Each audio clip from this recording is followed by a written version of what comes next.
Structure हम लोगों को पढ़ना है, जो डबल मेम्ब्रेन स्ट्रक्चर होता है, उसको हम लोग कहते हैं न्यूक्लियस।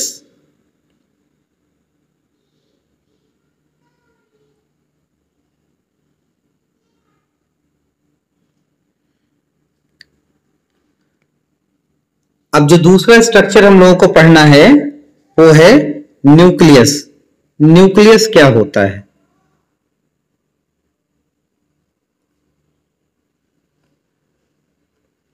देखिए, जो न्यूक्लियस है, अब जो हम लोगों को दूसरा स्ट्रक्चर पढ़ना है उस स्ट्रक्चर को हम लोग क्या कहते हैं? न्यूक्लियस कहते हैं। तो देखिए, आपको पहले मैंने बताया था कि न्यूक्लियस कहां पाया जाता है, तो ये एक यूकैरियोटिक सेल में पाया जाता है। प्रोकैरियोटिक सेल में न्यूक्लियस क्या होता है? एब्सेंट होता है। सो दिस न्यूक्लियस, यहां पे एक बहुत इंपॉर्टेंट पॉइंट आपको ये बता दें कि it is present, it is the defining feature, ऐसे कर लें कि इट इज द डिफाइनिंग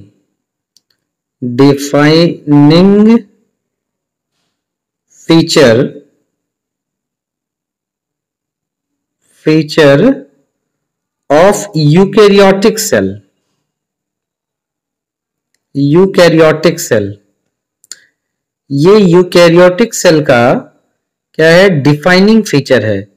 मतलब ये सिर्फ यूकैरियोट्स में पाया जाता है। It is not found in prokaryotes. Prokaryotic cell में ये नहीं पाया जाता है। और जितने भी यूकैरियोटिक सेल हैं उनमें न्यूक्लियस पाया जाएगा। और ये जो न्यूक्लियस है ये डबली लेयर्ड स्ट्रक्चर है। न्यूक्लियस, दूसरा पॉइंट ये है कि nucleus is doubly layered,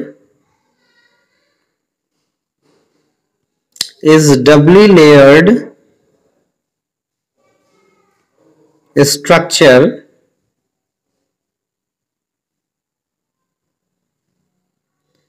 nucleus is doubly layered structure consisting of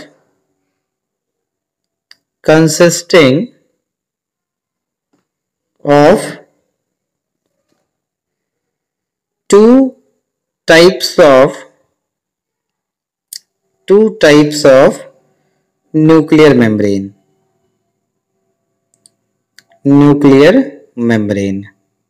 तो दो तरह का जो है न्यूक्लियर मेम्ब्रेन पाया जाएगा। डबली लेयर्ड स्ट्रक्चर है तो दो तरह का कौन सा होगा? एक इनर होगा, दूसरा आउटर होगा। तो ये जो न्यूक्लियर मेम्ब्रेन है, ये आपको बता दें कि nuclear membrane is found in eukaryotic cell. Nuclear membrane eukaryotic cell में पाया जाता है। Nuclear membrane is not found in prokaryotic cell. Prokaryotic cell में न्यूक्लियर मेम्ब्रेन नहीं पाया जाता है। इस चीज को आपको याद रखना है।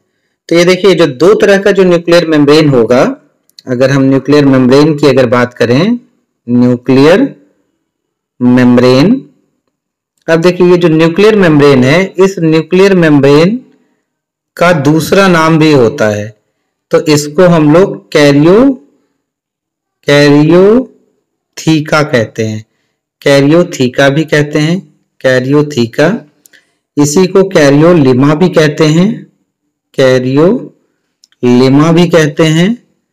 तो ये सारे इसके ऑल्टरनेटिव नेम्स हैं और जिन नामों से जाना जाता है, लेकिन कॉमनली इसे हम लोग न्यूक्लियर मेम्ब्रेन कहते हैं। तो अब ये दो तरह का होता है। इसमें एक होगा, उसको हम लोग कहते हैं outer nuclear membrane. This is outer nuclear membrane. और ये जो आउटर न्यूक्लियर मेम्ब्रेन होगा ये एक्चुअली कंटिन्यूअस होता है। तो ये कंटिन्यूअस होता है। It is continuous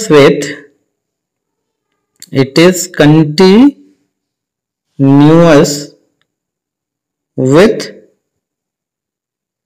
endoplasmic reticulum. ये एंडोप्लाज्मिक रेटिकुलम और स्पेशली कह दें RER, रफ एंडोप्लाज्मिक रेटिकुलम के साथ ये कंटिन्यूअस होता है। और दूसरा जो होता है, जो दूसरा मेम्ब्रेन होगा, उस मेम्ब्रेन को हम लोग कहते हैं, the second membrane is inner nuclear membrane. दूसरे को कहते हैं inner nuclear membrane, inner nuclear membrane. और ये जो इनर न्यूक्लियर मेम्ब्रेन होता है ये डिसकंटिन्यूअस होता है मेम्ब्रेन। और ये जो इनर न्यूक्लियर मेम्ब्रेन होगा, इट इज, इसे हम क्या कहेंगे, it is discontinuous, it is discontinuous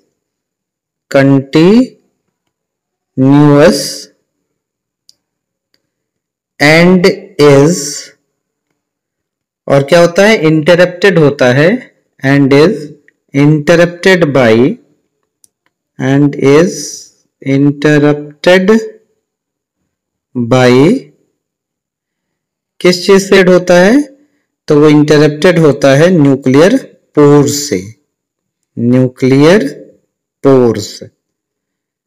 तो न्यूक्लियर पोर्स से ये क्या होते हैं, इंटरप्टेड होते हैं, मतलब न्यूक्लियर पोर पाया जाता है इसमें। और ये कौन बनाता है, so it is form by inner nuclear membrane. तो इनर न्यूक्लियर मेम्ब्रेन के बीच में क्या होगा, ये न्यूक्लियर पोर होता है। और इसी न्यूक्लियर पोर के थ्रू न्यूक्लियस के अंदर, मतलब जो न्यूक्लियोप्लाज्म पाया जाता है और जो साइटोप्लाज्म पाया जाता है, इन दोनों में मटेरियल्स की ट्रैफिकिंग होती है। तो न्यूक्लियर मेम्ब्रेन के through material in and out होते हैं बिटवीन न्यूक्लियस एंड साइटोप्लाज्म। तो न्यूक्लियस और साइटोप्लाज्म के बीच में जो मटेरियल्स का ट्रांसपोर्ट होता है, it is through nuclear pore, वो न्यूक्लियर पोर के थ्रू होता है। ठीक है, यहां तक आप लोगों को बातें समझ में आई। तो देखिए, न्यूक्लियस में बहुत इंपॉर्टेंट चीज ये है, सबसे इंपॉर्टेंट चीज आपको ध्यान में ये देना है कि न्यूक्लियस का प्रेजेंस ये एक डिफाइनिंग फीचर है, it is the defining feature of eukaryotic cell. Eukaryotic cell का डिफाइनिंग फीचर है न्यूक्लियस का पाया जाना, वेल डिफाइंड न्यूक्लियस का पाया जाना या न्यूक्लियर मेम्ब्रेन का पाया जाना। तो न्यूक्लियर मेम्ब्रेन एकदम आप दिमाग में अपने इंस्टिल कर लीजिए एक फैक्ट कि प्रोकैरियोटिक सेल में न्यूक्लियर मेम्ब्रेन एब्सेंट होते हैं। So nuclear membrane is absent in prokaryotic cell, but it is the defining feature of a eukaryotic cell. और इसी न्यूक्लियर मेम्ब्रेन का जो दूसरा नाम है उसको कैरियोथिका कहते हैं, कैरियोलिमा भी कहते हैं। और ये दो तरह के मेम्ब्रेन होंगे, एक होता है आउटर, दूसरा होता है इनर। तो जो आउटर न्यूक्लियर मेम्ब्रेन है, it is continuous with rough endoplasmic reticulum, वो रफ एंडोप्लाज्मिक रेटिकुलम के साथ कंटिन्यूअस होता है। और जो इनर न्यूक्लियर मेम्ब्रेन होता है ये डिसकंटिन्यूअस होता है और न्यूक्लियर पोर्स उसमें पाए जाते हैं। यहां तक ये चीजें क्लियर है आपको? Is there any confusion? अगर कोई भी कंफ्यूजन है तो आप पूछ लीजिए। पढ़ा उसका एक रिकैप ले लेते हैं कि न्यूक्लियस के बारे में हम लोगों ने क्या पढ़ा। So let us have a recap of the nucleus. Nucleus का एक रिकैप ले लेते हैं कि न्यूक्लियस के बारे में हम लोगों ने क्या स्टडी किया। तो आपको देखिए, इसमें हमने ये बताया था न्यूक्लियस में कि न्यूक्लियस एक डिफाइनिंग फीचर है यूकैरियोटिक सेल का, जो प्रोकैरियोट्स में नहीं पाया जाता है। तो न्यूक्लियस इज फाउंड, और बहुत सिंपल लैंग्वेज में हम लिख दे रहे हैं कि nucleus is found in eukaryotic cell,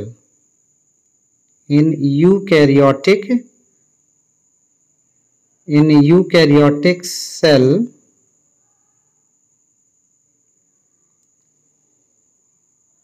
and is absent और क्या होता है, ये एब्सेंट होता है and is absent in prokaryotic cell.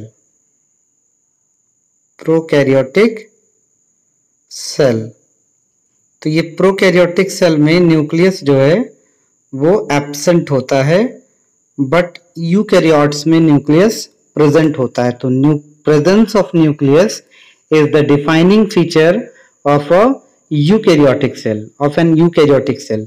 एक यूकैरियोटिक सेल का डिफाइनिंग फीचर है कि उसमें न्यूक्लियस होगा। अब देखिए, जब न्यूक्लियस होगा तो न्यूक्लियर मेम्ब्रेन भी पाया जाएगा।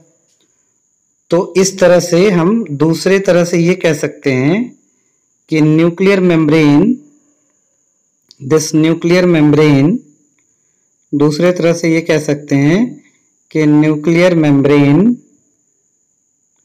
Is present, nuclear membrane is present, कहाँ प्रेजेंट होता है, तो is present in eukaryotic cell. तो यूकैरियोटिक सेल में ये प्रेजेंट होता है, ठीक है, एंड एब्सेंट इन, और कहाँ पे एब्सेंट होगा, तो ये एब्सेंट होता है, absent in prokaryotic cell.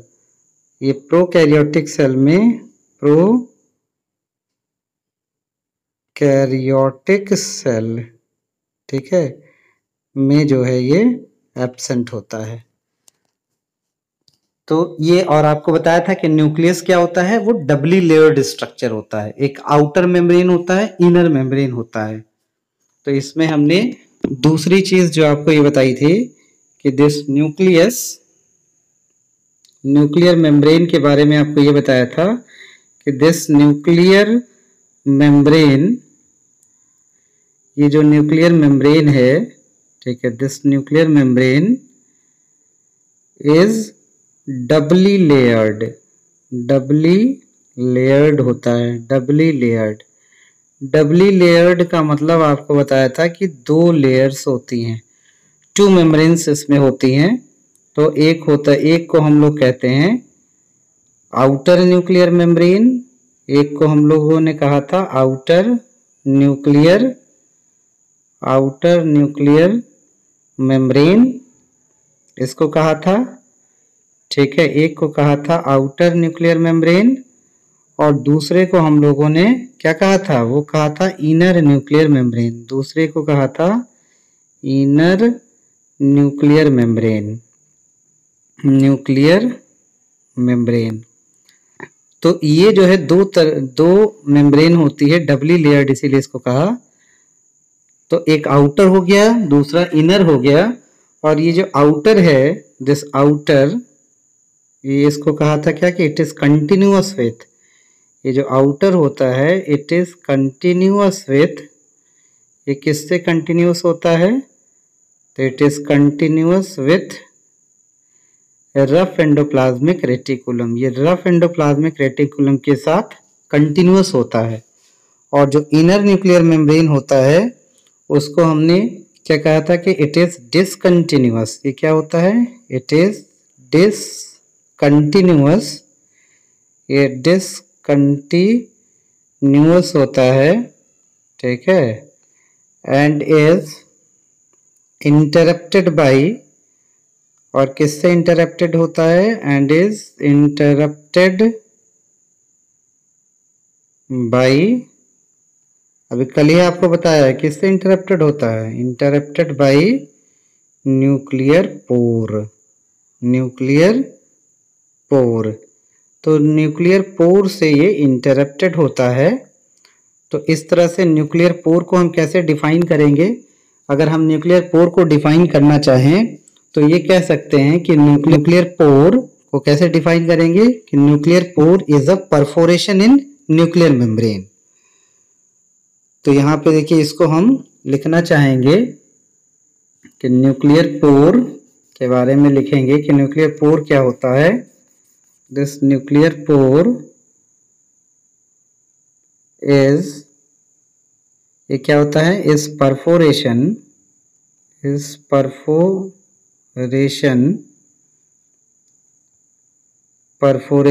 in nuclear membrane. ये न्यूक्लियर मेम्ब्रेन में जो परफोरेशन होता है उसी को हम लोग क्या कहते हैं, न्यूक्लियर पोर कहते हैं। तो perforation in nuclear membrane is called nuclear pore, इसे कहा जाता है। और न्यूक्लियर पोर से क्या होगा, तो मटेरियल का ट्रांसपोर्ट होता है in and out of the nucleus, या ये कह लें कि transport of material occurs between nucleus and cytoplasm. तो इसका रोल भी हम यहाँ आपको लिखते चलें, बताते चलें। तो देखिए इसका जो है ये न्यूक्लियर पोर का क्या काम होगा उसको देख लेते हैं। तो this nuclear pore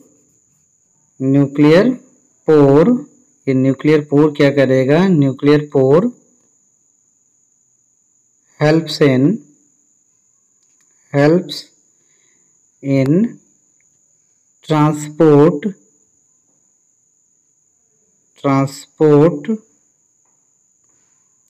of material का ट्रांसपोर्ट होता है of material between, किसके बीच में होगा, तो material between।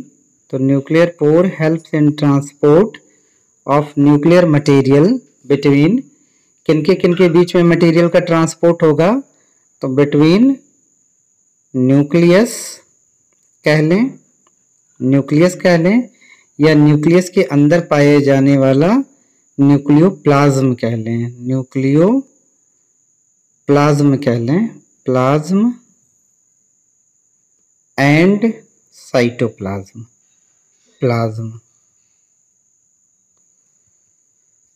तो इन्हीं के बीच में जो है क्या होता है, न्यूक्लियर पोर के थ्रू न्यूक्लियस के अंदर और न्यूक्लियस के बाहर जो साइटोप्लाज्म पाया जा रहा है उसमें मेम्ब्रेन का ट्रांसपोर्ट होता है in and out of the material between nucleus and cytoplasm. ये न्यूक्लियर पोर के थ्रू ये होता है। तो अब न्यूक्लियस का एक स्ट्रक्चर देख लेते हैं और देख लेते हैं कि न्यूक्लियस में कौन कौन सी चीजें पाई जाएंगी। तो पहले हम स्ट्रक्चर बना लेते हैं कि एक न्यूक्लियस का स्ट्रक्चर कैसा होगा, उसको जरा हम लोग देखते हैं। तो हम यहाँ पे अब ड्रॉ करने जा रहे हैं न्यूक्लियस का स्ट्रक्चर, क्योंकि आपको स्ट्रक्चर भी बनाने के लिए आएगा, क्वेश्चन पूछा जाता है कि न्यूक्लियस का स्ट्रक्चर बनाइए, तो कैसे आप बनाएंगे उसको आपको बता दे रहे हैं। तो देखिए एकदम ध्यान से देखिएगा कि ये कैसे स्ट्रक्चर हम बना रहे हैं न्यूक्लियस का, उसी तरह से आप लोगों को भी क्या है, इसे बनाना पड़ेगा। तो इस तरह से ये देखिए, ये जो है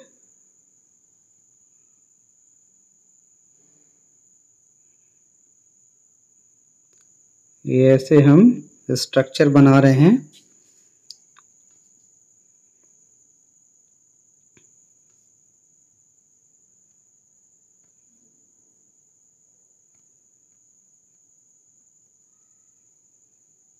ये यहाँ पे ऐसे बनाएंगे स्ट्रक्चर,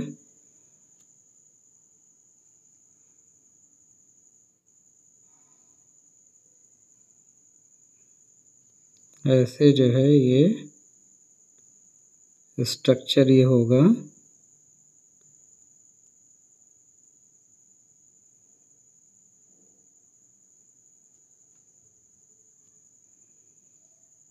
ऐसे इस तरह से ये स्ट्रक्चर हम लोग बनाएंगे।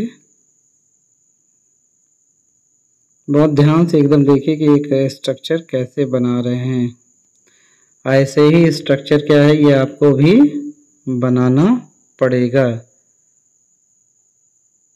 एकदम ध्यान से देखिए ये कैसे बन रहा है स्ट्रक्चर, इसी तरह से आपको ये स्ट्रक्चर भी बनाना पड़ेगा। ऐसे, फिर यहाँ से इसको ऐसे ले लेते हैं और यहाँ से ये जो है ये ऐसे, और यहाँ से ये ऐसे। और उसके बाद जो है देखिए यहाँ से ये एंडोप्लाज्मिक रेटिकुलम ऐसे ये शुरू हो जाएगा, ठीक है, ये ऐसे, ये ऐसे, इस तरह से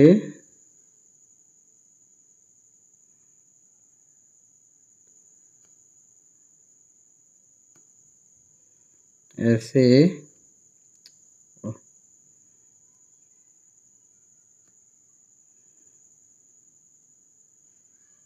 ऐसे ये स्ट्रक्चर ये बनेगा।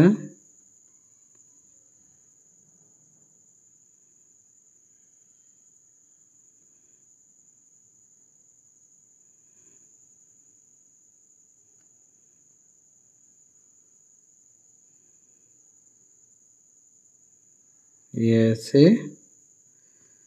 इसके बाद यहाँ पे ये इसको ऐसे बनाएंगे, ऐसे स्ट्रक्चर।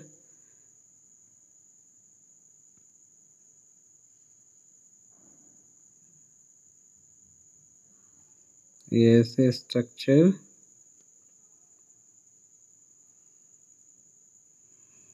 ये ऐसे यहाँ भी जो है इस तरह से ये स्ट्रक्चर ऐसे बनेगा, ऐसे।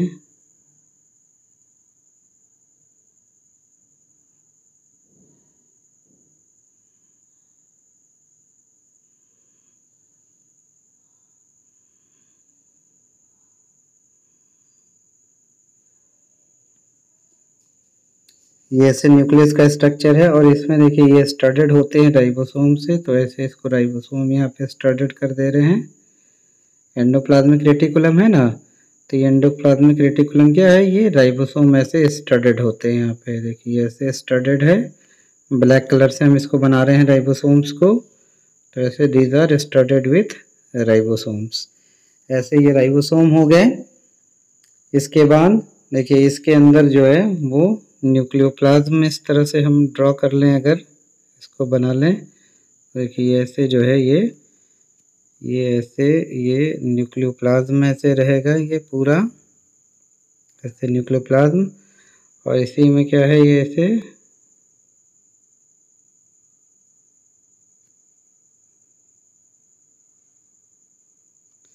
जेनेटिक मटेरियल है ये। और यहाँ पे न्यूक्लियोलस ऐसे बना लें, एक न्यूक्लियोलस ऐसे स्ट्रक्चर ये बना लें हम। ये ऐसे देखिए इस कलर से हमने यहाँ पे ऐसे न्यूक्लियोलस बना लिया ये। तो अब जो है ये स्ट्रक्चर होता है न्यूक्लियस का। अब देखें जो ये देखिए इसको अगर हम कहें तो it is outer nuclear membrane, इसे हम कहेंगे।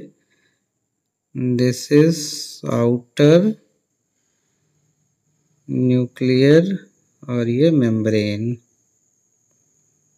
MEMBRANE, आउटर न्यूक्लियर मेम्ब्रेन हो गया। उसके बाद जो है ये देखें ये क्या हो जाता है, ये इनर न्यूक्लियर मेम्ब्रेन है ये इसको हम ऐसे देखें, ये जो है ये दिस इज इनर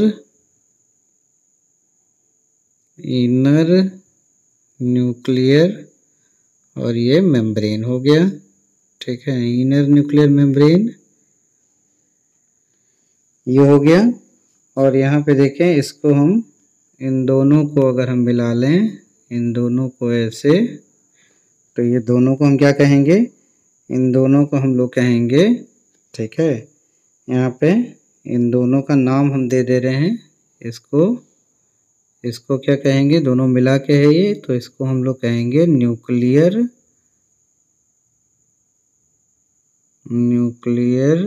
मेम्ब्रेन, इसे कहा जाता है।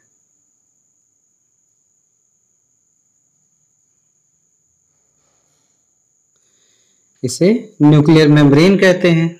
अब इसके बाद देखिए इसमें जो है ये दूसरा इससे दिखा ले रहे हैं, तो ये जो आपको दिख रहा है यहाँ पे ये जो दिख रहा है, दिस इज, आपको जो ये दिखेगा और जो ये दिखेगा ये, तो इन दोनों को हम लोग कहते हैं न्यूक्लियर पोर। इनको हम क्या कहेंगे, इनको कहेंगे न्यूक्लियर पोर। ये परफोरेशन है न्यूक्लियर मेम्ब्रेन में। उसके बाद देखिए ये जो है ये इसको हम लोग क्या कहते हैं, इसको कहते हैं क्रोमैटिन। ये है क्रोमैटिन। और इस क्रोमैटिन में क्या क्या चीज़ें होंगी? तो एक तो देखिए डीएनए होगा, ठीक है, और प्लस हिस्टोन प्रोटीन होंगे, प्लस हिस्टोन प्रोटीन। तो हिस्टोन प्रोटीन होता है ये।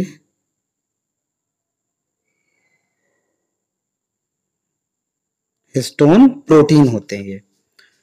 उसके बाद अगर देखें हम ये इसको क्या कहेंगे? तो देखिए ये जो पीले कलर से है, ये जो यहाँ पीले कलर से है, ठीक है, इसको हम लोग कहते हैं न्यूक्लियोलस है ये structure. This structure is nucleolus.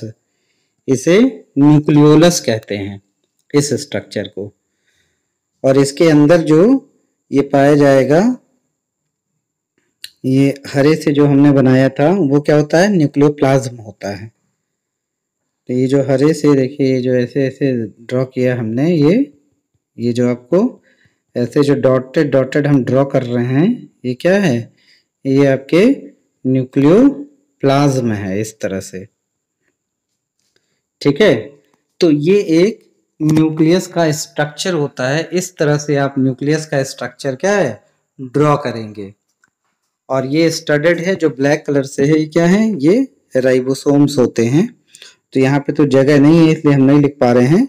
इसको हम लोग वैसे क्या कहते हैं? वैसे इसको कहते हैं राइबोसोम्स। यहाँ पे हम लिख दे रहे हैं वैसे राइबोसोम्स इसे कहेंगे, ठीक है, राइबोसोम्स। तो कौन कौन सा हो जाएगा? देखिए ये हो जाएगा राइबोसोम, ठीक है, ये हो गए राइबोसोम। तो ये सब राइबोसोम्स होते हैं।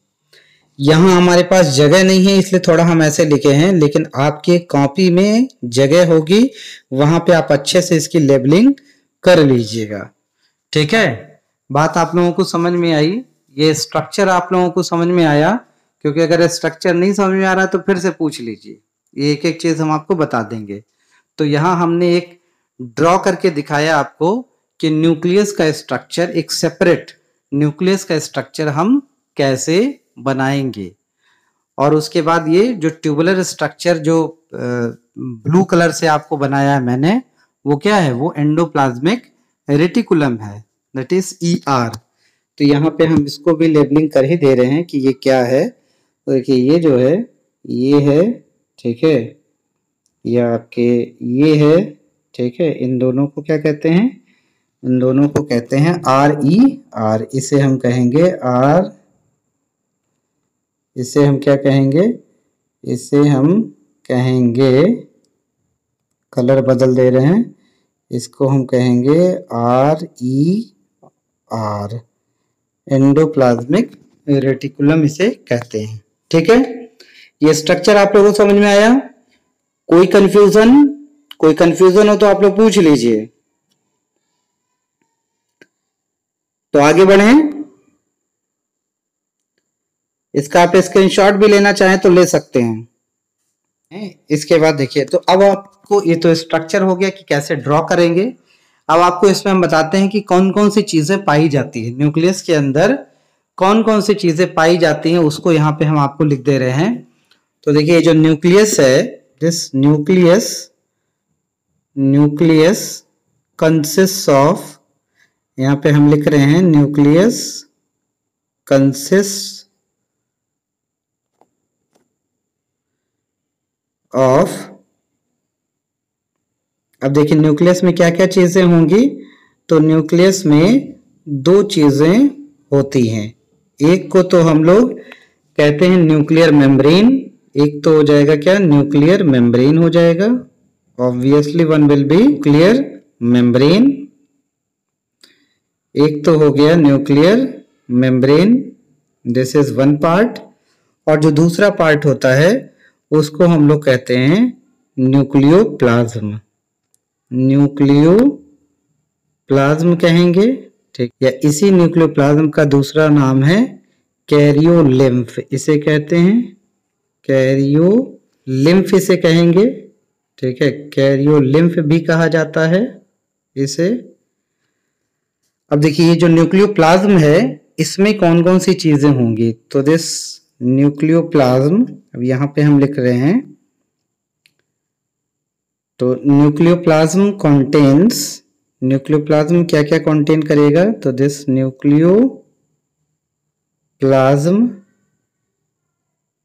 प्लाज्म कंटेन्स, क्या क्या चीजें उसमें आएंगी उसको जरा देख लें। तो देखिए न्यूक्लियोप्लाज्म में क्या क्या होगा, तो पहली चीज तो जो न्यूक्लियोप्लाज्म में होगा वो होगा chromatin material. One will be chromatin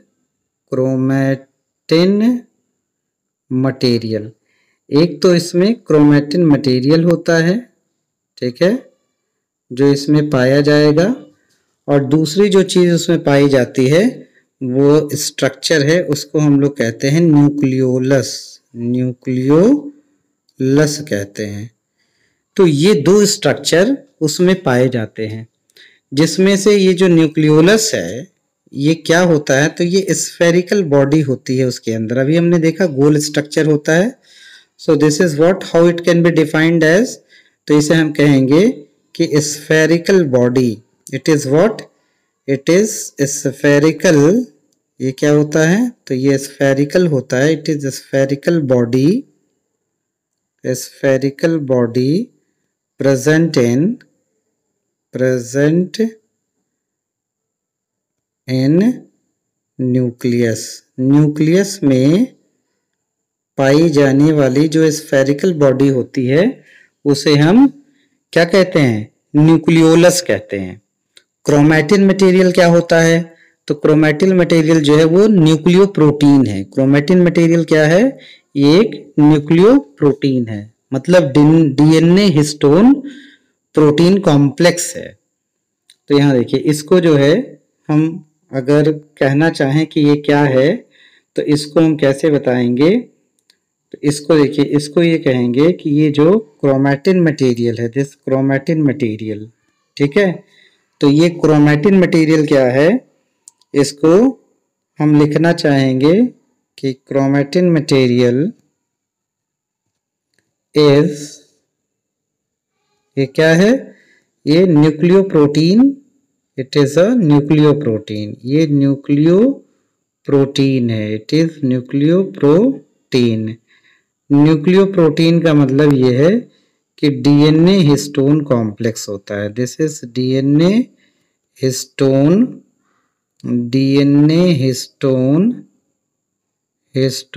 complex. इसे हम क्या कहते हैं, डीएनए हिस्टोन कॉम्प्लेक्स कहते हैं। It is called DNA histone complex. तो ये डीएनए हिस्टोन कॉम्प्लेक्स होता है क्रोमैटिन।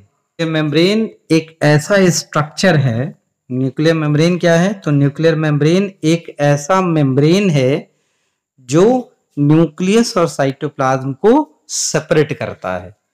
न्यूक्लियस को और साइटोप्लाज्म को सेपरेट करने वाला जो मेम्ब्रेनस स्ट्रक्चर होता है उसे हम न्यूक्लियर मेम्ब्रेन कहते हैं।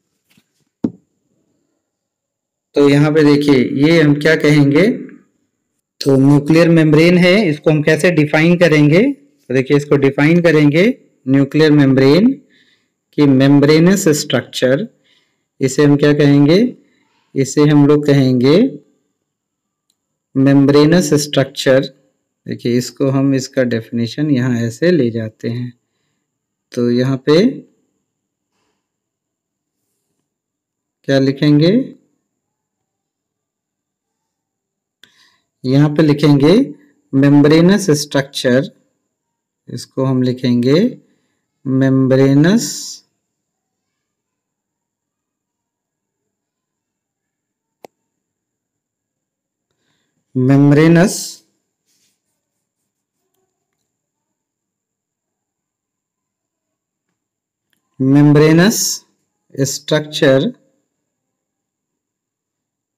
structure which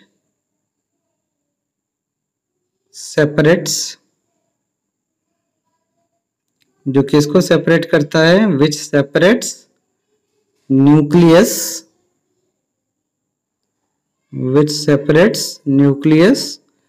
and cytoplasm। Cytoplasm.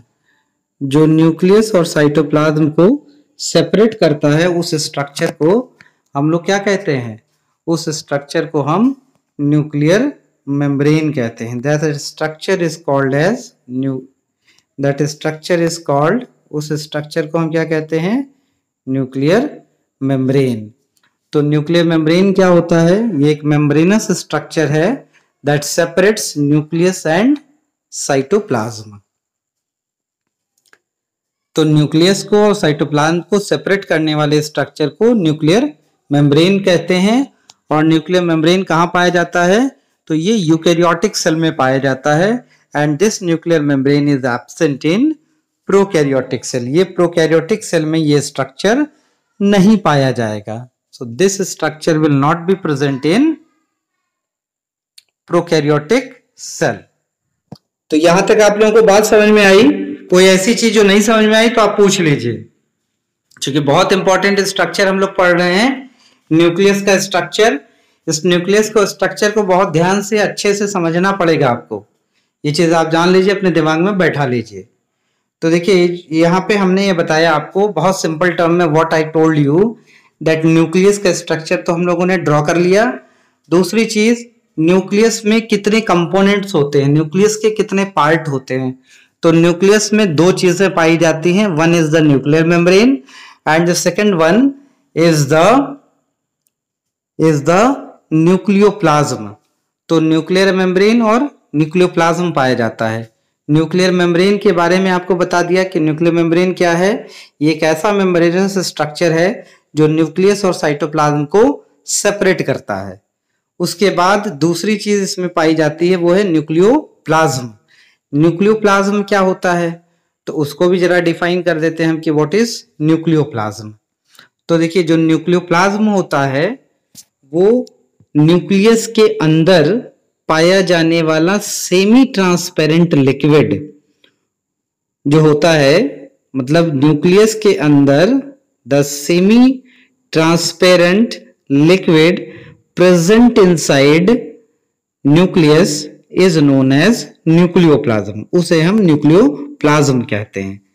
तो न्यूक्लियोप्लाज्म का डेफिनेशन क्या हो जाएगा? तो देखिए अगर हम न्यूक्लियोप्लाज्म को डिफाइन करें कि न्यूक्लियोप्लाज्म क्या है, व्हाट इज न्यूक्लियोप्लाज्म। देखिए न्यूक्लियोप्लाज्म की अगर हम बात करें, न्यूक्लियोप्लाज्म, तो इसे हम कैसे डिफाइन करेंगे? तो इसे हम कहेंगे कि the semi transparent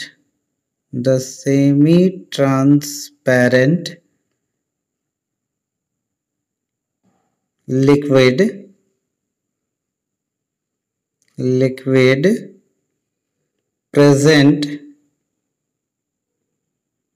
present inside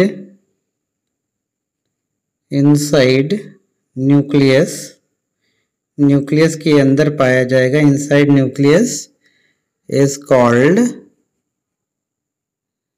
इसी को क्या कहेंगे?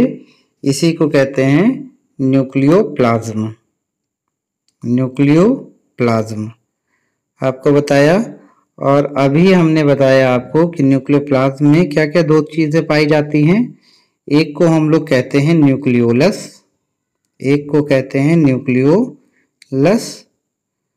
तो देखिए न्यूक्लियोलस क्या है, अभी हमने आपको बताया कि ये जो है वो स्फेरिकल बॉडी है। It is dark spherical body, it is dark, या सिंपली कह लें spherical body, spherical body present, कहाँ प्रेजेंट होता है? Present in nucleus. न्यूक्लियस में जो प्रेजेंट होता है उसे हम क्या कहते हैं? न्यूक्लियोलस कहते हैं।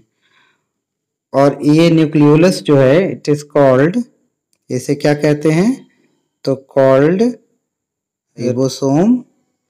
Ribosome factory. इसे राइबोसोम फैक्ट्री क्यों कहते हैं? क्योंकि इसमें there is synthesis of RR N A, यहाँ पे सिंथेसिस किसकी होती है? तो R R N A synthesis होती है, R R N A synthesis. और ये आर आर एन ए जो है ये क्या होता है? It is very important component of ribosome. ये पहले भी आपको मैंने बताया है कि R R N A, small R का मतलब होता है राइबोसोमल और आर एन ए का मतलब आर एन ए। तो राइबोसोमल आर एन ए का मतलब राइबो न्यूक्लिक एसिड होता है ये। तो आर आर एन ए ये बनाता है और R N A component of, it is a component of ribosome. और ये जो न्यूक्लियस है इसकी जो डिस्कवरी है, इट वाज डिस्कवर्ड बाय, तो ये किसने डिस्कवर किया इसको? तो देखिए यहाँ पे हम लिख देते हैं कि ये जो न्यूक्लियोलस है इसको डिस्कवर किसने किया? तो nucleolus was discovered by, nucleolus की डिस्कवरी अगर हम देखें तो दिस न्यूक्लियोलस, ये जो न्यूक्लियोलस है, न्यूक्लियोलस was discovered by, किसने डिस्कवर किया? तो it was discovered by Fontana, एक साइंटिस्ट है फोंटाना, उन्होंने डिस्कवर किया, फोंटाना। इन्हें इनका क्या नाम है? फोंटाना नाम है, फोंटाना। तो फोंटाना ने डिस्कवर किया। तो न्यूक्लियोलस इसमें पाया जाता है। और जो दूसरा स्ट्रक्चर क्या पाया जाएगा न्यूक्लियोलस के अलावा? कौन सा स्ट्रक्चर आपको बताया था? अभी याद आ रहा है? न्यूक्लियोलस और क्रोमैटिन। दूसरा था क्रोमैटिन, क्रोमैटिन मटेरियल, ये पाया जाता है। ठीक है, क्रोमैटिन मटेरियल। तो ये क्रोमैटिन मटेरियल उसमें पाया जाता है। तो ये बहुत इंपॉर्टेंट स्ट्रक्चर है न्यूक्लियस का, कि न्यूक्लियस के कंपोनेंट्स क्या क्या हैं, कौन कौन से पार्ट हैं। अब क्रोमैटिन के बारे में हम लोग में पढ़ेंगे कि क्रोमैटिन क्या होता है, उसका स्ट्रक्चर कैसा होगा, क्रोमैटिन में कौन कौन सी चीजें हैं उसको हम लोग देखेंगे। तो लेकिन इतनी चीजें आपको न्यूक्लियस में पहले तैयार होनी है। तो अच्छा एक चीज और बता दें आपको यहाँ पे कि न्यूक्लियस को हम लोग क्या कहते हैं? न्यूक्लियस को कहते हैं control centre of the cell, या इसी को brain box of the cell भी कहा जाता है। न्यूक्लियस को, ये बहुत इंपॉर्टेंट है यहाँ पे आपको बताना, उसको हम बता दें कि देखिए न्यूक्लियस इज कॉल्ड, न्यूक्लियस को हम लोग क्या कहते हैं? तो दिस न्यूक्लियस इज कॉल्ड, इस न्यूक्लियस को हम लोग कहते हैं, दो नामों से जानते हैं। पहला जो नाम है उसको हम लोग कहते हैं कंट्रोल सेंटर ऑफ सेल। एक को क्या कहेंगे? या तो हम इसे कहेंगे control centre, control centre of cell, इसे हम कह लें, या इसी को हम दूसरा नाम देते हैं brain box of the cell, brain box, brain box of the cell. ये इन दोनों नामों से इसे जाना जाता है। और इसे क्यों कहते हैं ऐसा, उसका भी हम रीजन यहाँ पे लिख देते हैं कि व्हाई इट इज कॉल्ड सो। तो ये रीजन क्या हो जाएगा? बिकॉज, रीजन है हो जाएगा, ये रीजन क्यों इसे ऐसा कहते हैं, तो रीजन यहां लिखेंगे because all the activities of cell, all the activities of cell are controlled by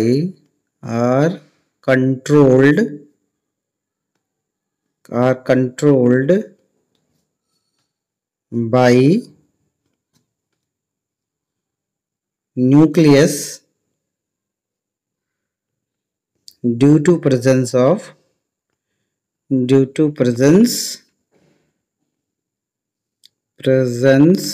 of DNA,